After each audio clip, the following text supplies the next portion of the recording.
बिजनौर के थाना सेरेकोट क्षेत्र स्थित छिवरी में बुधवार रात उस समय हड़कंप मच गया जब एक गुलदार तेंदुआ आबादी वाले इलाके में घुस गया। गांव के एक घर में गुलदार के घुसने की घटना वहां लगे सीसीटीवी कैमरे में कैद हो गई, जिसका वीडियो सोशल मीडिया पर तेजी से वायरल हो रहा है। गनीमत रही कि घर में उस समय कोई सदस्य मौजूद नहीं था, जिससे किसी की भी हताहत होने की खबर नहीं है। ग्रामीणों के अनुसार गुलदार देर रात खेतों की ओर से आया और एक मकान के भीतर चला गया। लोगों ने तुरंत इसकी सूचना वन विभाग और पुलिस को दी। घटना से दहशत में आए ग्रामीणों ने क्षेत्र में गश्त बढ़ाने और गुलदार को पकड़ने के लिए पिंजरा लगाने की मांग की है। वन विभाग की टीम मौके पर पहुंचकर जांच में जुटी है और गुलदार की तलाश जारी है। शेखपुरा समाहरणालय के परेड ग्राउंड का जल्द ही कायाकल्प बदल जाएगी। जिला प्रशासन परेड ग्राउंड में 99,48,000 रुपए की लागत से 2 क्रिकेट पिच का निर्माण किए जाने के साथ ही gym, urinal, deluxe toilet, stage, drain, synthetic track, 4 दीवारी का निर्माण करेंगे। इसे लेकर डीएम आरिफ अहसन ने समाहरणालय स्थित परेड ग्राउंड का निरीक्षण किया। इस संबंध में डीएम ने कहा कि खेल योजनाओं के लिए भी इस मैदान का बहुत ज़्यादा उपयोग है। परेड ग्राउंड में गणतंत्र दिवस और स्वतंत्रता दिवस के मौके पर मुख्य कार्यक्रम आयोजित किए जाते हैं। इसके साथ ही जिला प्रशासन की ओर से होने वाले कई कार्यक्रमों का भी आयोजन यहीं पर किया जाता है। डीएम ने कहा कि जिला प्रशासन द्वारा खेल मैदान में 2 क्रिकेट पिच, 1200 फुट का रनिंग ट्रैक, पूरे मैदान परिसर में लाइटिंग, डिलक्स शौचालय के साथ कई सुविधाएं दिया जाएगा। उन्होंने कहा कि शहर के लिए खेल मैदान काफ़ी महत्वपूर्ण है, जहां आम लोगों के साथ जिला प्रशासन द्वारा कई महत्वपूर्ण कार्यक्रम आयोजित होता है। ऐसे में 2 से 2.5 माह में इसकी पूरी व्यवस्था पूरी कर ली जाएगी, जबकि इसके लिए टेंडर की प्रक्रिया भी पूर्ण कर ली गई है और अब कुछ ही दिनों में काम शुरू होने की बात कही है। परेड ग्राउंड में बच्चे काफ़ी खेलते हैं, आप शाम में देखेंगे तो टाउन के अंदर कोई ऐसा प्लेग्राउंड नहीं है जहाँ पे वो लोग रनिंग कर सकें या फिर व्यायाम कर सकते हैं या जिम कर सकते हैं, और यहाँ क्रिकेट का प्रैक्टिस नहीं कर पाते हैं। तो उसी को देखते हुए चूँकि यहाँ पे राजकीय कार्यक्रम भी होता है और 15 अगस्त 26 जनवरी के कार्यक्रम भी आयोजन किया जाता है, तो इनको देखते हुए दोनों कार्यक्रम बेहतर तरीके से हो, इसलिए हम लोगों ने इसको एक समेकित रूप से डेवलप करने की हम लोगों ने प्लान बनाया है। तो एक टेंडर भी हम लोग का फाइनलाइज हो गया है, जिसमें कि हम लोग 1200 फीट का रनिंग ट्रैक बनवाएंगे। इसके साथ साथ पानी की जल जमाव की समस्या होती है, तो उसका नाला भी हम लोग उसमें निर्माण कर रहे हैं, जो भी उस टेंडर का पार्ट है।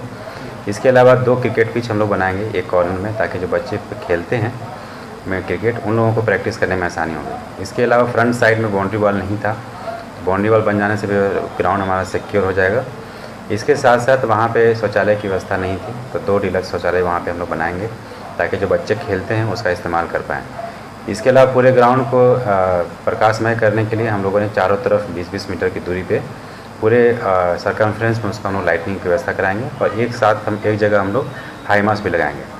तो कुछ दिनों में ही हमको लगता है कि 2 से 2.5 महीने में पूरा ये काम हम लोग का पूर्ण हो जाएगा। जो बच्चे यहाँ खेलते हैं, आप देखेंगे कि बहुत सारे होमगार्ड के और या सिपाही की भर्ती का बहुत तैयारी करते हैं बच्चे, या स्पोर्ट्स वाले पर्सन बच्चे भी हैं, तो उनमें उन लोगों के लिए काफ़ी सहयोग होगा उन बच्चों के लिए। और हम लोग और भी जो स्टेडियम डेवलप कर रहे हैं, तो उनका तो साथ में हो ही रहा है, बट एक शहर के अंदर जो है एक अच्छा स्टेडियम ग्राउंड होना चाहिए, जो कि सारे सुविधाओं से लैस हो। तो उसी मद्देनज़र को हम लोग इसको करा रहे हैं। अनुमानित लागत जो है, एक टेंडर जो हुआ है वो 96 लाख का है, दूसरा लगभग जो है हम लोगों का 40 से 45 लाख का टेंडर है।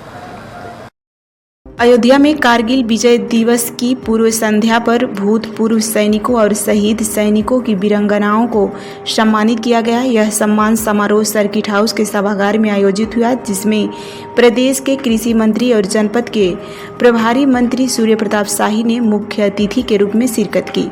समारोह में मंत्री सूर्य प्रताप शाही ने सभी वीरों को सम्मानित करते हुए कहा कि कारगिल युद्ध अपने समय का एक जटिल युद्ध था, लेकिन हमारे साहसी जवानों ने दुर्गम परिस्थितियों में भी उसे जीतकर भारत का मस्तक ऊंचा किया। इस युद्ध के बाद भारत की सामरिक स्थिति वैश्विक मंच पर और मजबूत हुई। कार्यक्रम के दौरान कई वीर सैनिकों और वीरांगनाओं को स्मृति चिन्ह और शॉल भेंट कर सम्मानित किया गया। आयोजन में स्थानीय नागरिकों और युवाओं की भी भागीदारी देखने को मिली, जिससे माहौल देशभक्ति से सराबोर हो गया। कारगिल विजय दिवस के रूप में कारगिल विजय दिवस के पूर्व संध्या पर आज अयोध्या में पूर्व सैनिकों का सम्मान का ये कार्यक्रम हो रहा है, जिसके भीतर जिन हमारे बहादुर सैनिकों ने कारगिल में जाकर के उस लड़ाई को लड़ा और भारत को विजय प्राप्त हुई, जो आज भी हमारे बीच में है, इन सब का यहाँ पर सम्मान किया जा रहा है। और जो लोग उस युद्ध के दौरान शहीद हुए, ऐसे सभी वीर सपूतों का भी उनका स्मरण करते हुए उनकी स्मृति के साथ साथ उनका सम्मान भी कर रहे हैं, उनके प्रति हम लोग अपनी श्रद्धांजलि भी अर्पित कर रहे हैं। कारगिल एक ऐसा कठिन और जटिल युद्ध था जो बीहड़ और बड़ी ऊंचाइयों के ऊपर लड़ा गया था, लेकिन हमारे सैनिकों ने जिस शौर्य, बहादुरी और पराक्रम का परिचय दिया और 16,000 फीट से ऊपर की ऊंचाई पर लड़ते हुए उन्होंने जो विजय हासिल किया, ये पूरे दुनिया के लिए वह लड़ाई एक अपने में एक कीर्तिमान स्थापित करती है। और वो टर्निंग पॉइंट था जिसमें भारत सामरिक दृष्टि से अपने को काफ़ी परिमार्जित करके और आज सक्षम बना है और दुनिया की सामरिक शक्ति के रूप में एकदम ताकत के रूप में उभरा है।